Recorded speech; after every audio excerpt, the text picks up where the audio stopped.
Selamat berjumpa kembali Bapak Ibu, saudara-saudara serta anak-anak yang dikasihi dan yang mengasihi Allah. Saya Pendeta Kadarmanto Harjawasito yang akan bersama-sama dengan Anda semua dalam doa bersama pada saat ini. Kini marilah kita mempersiapkan diri dengan mengikuti pujian berikut.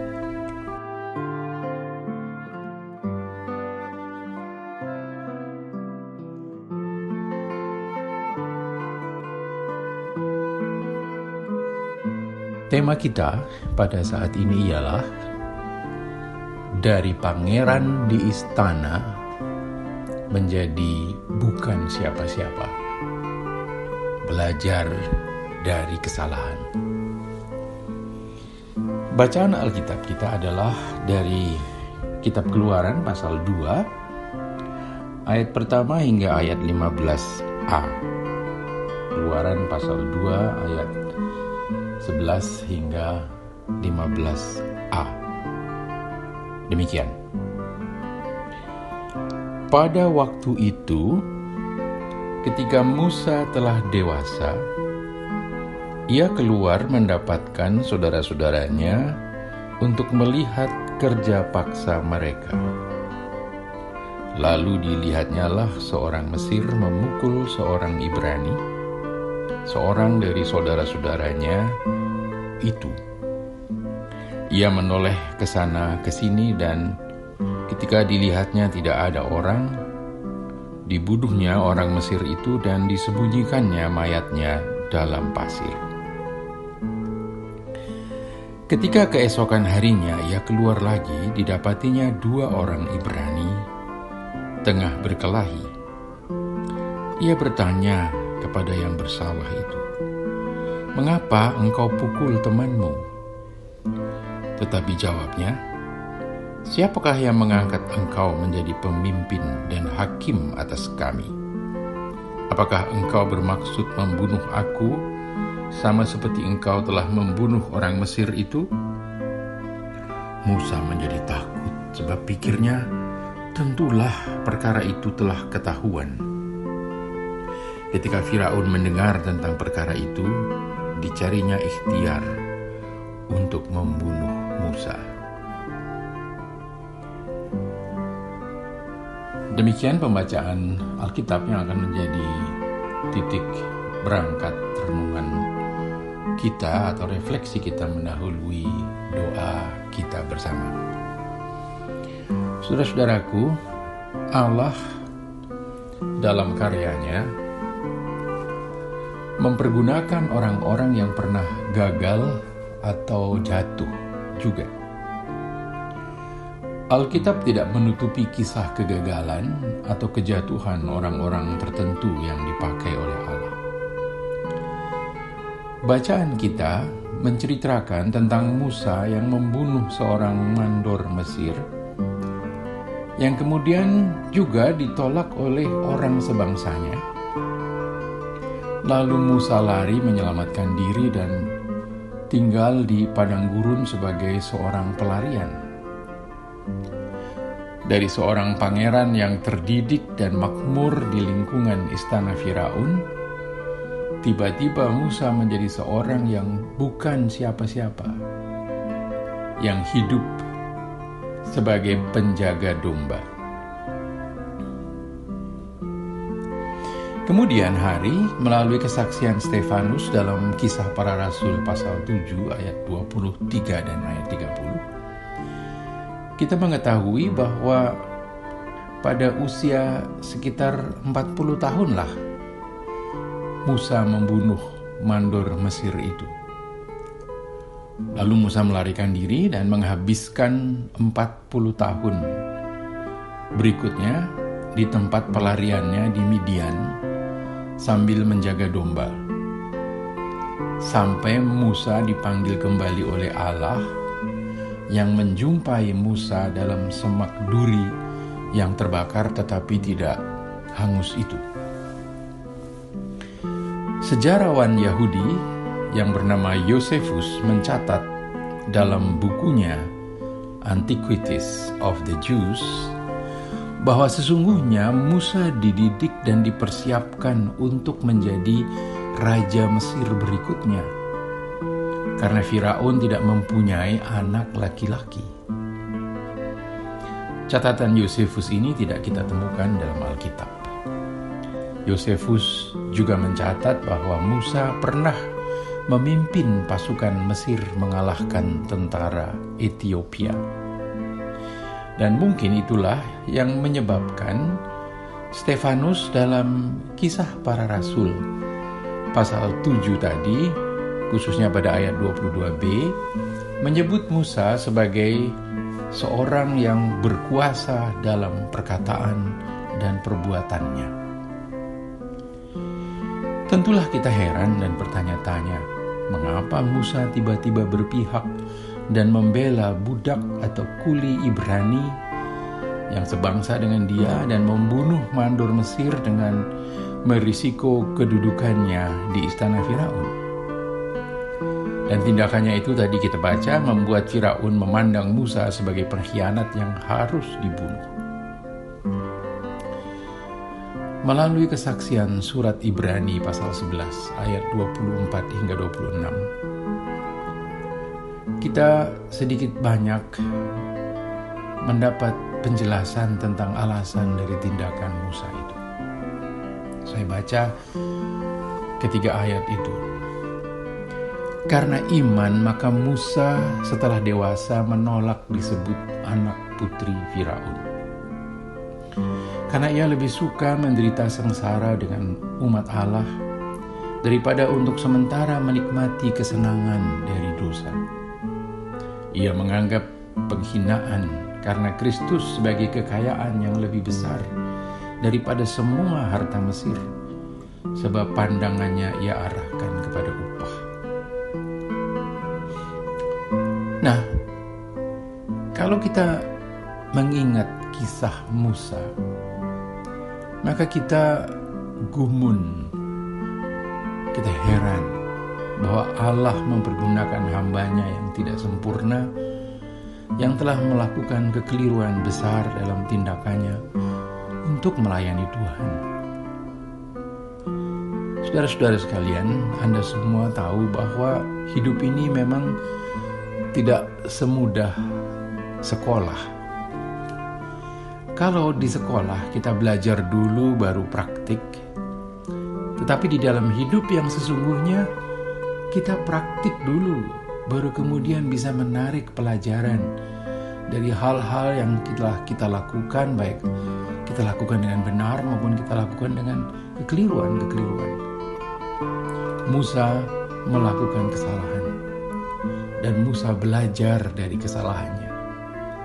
Musa harus belajar kembali selama 40 tahun.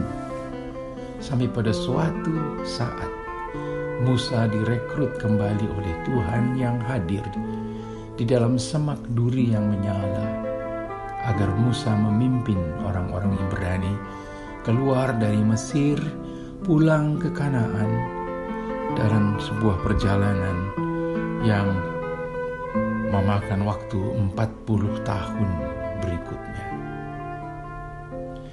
Saya ingat seorang tua yang arif menasihati cucunya bahwa mengambil keputusan yang benar itu sangat penting dan sangat berharga dalam hidup kita. Cucunya menjawab, "Setuju, Bah. Tetapi bagaimana orang dapat mengambil keputusan yang benar?" Orang tua itu menjawab singkat, "Pengalaman." Cucunya kembali menanggapi, "Setuju lagi, Mbah. Tetapi bagaimana mendapatkan pengalaman?" Dan orang tua itu memandang ke mata cucunya sambil menjawab, "Keputusan yang keliru." Katanya lagi melanjutkan, "Melalui keputusan yang keliru, kalau orang mau belajar dari kekeliruannya itu, orang mendapatkan pengalaman yang baik.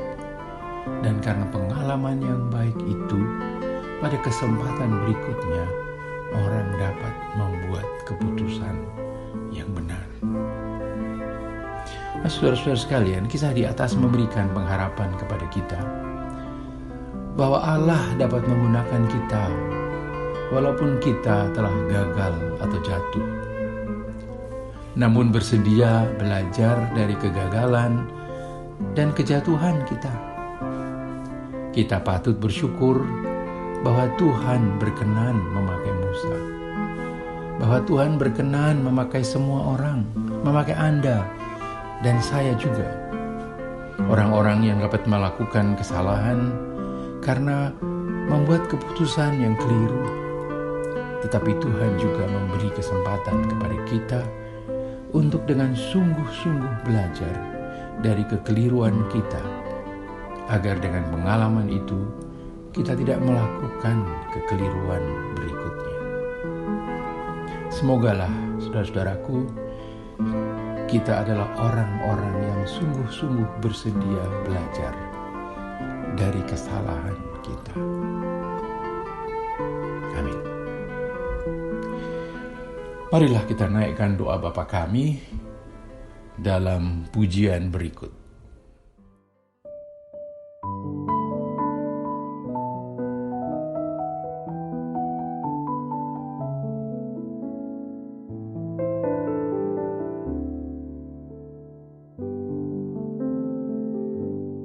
Bapa kami yang di surga, dikuduskanlah namamu,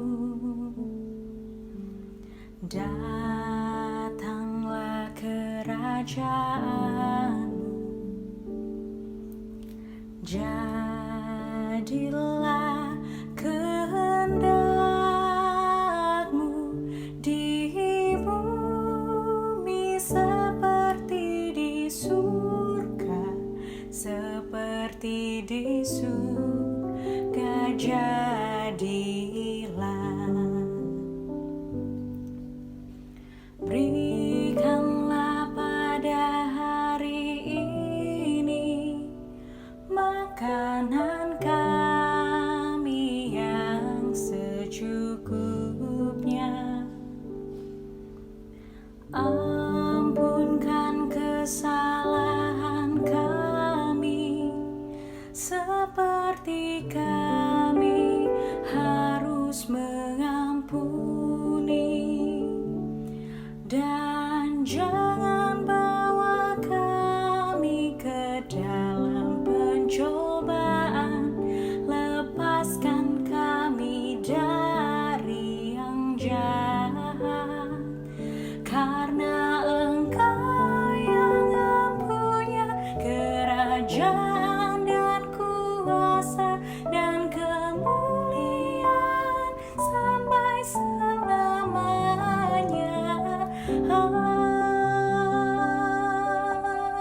Amin.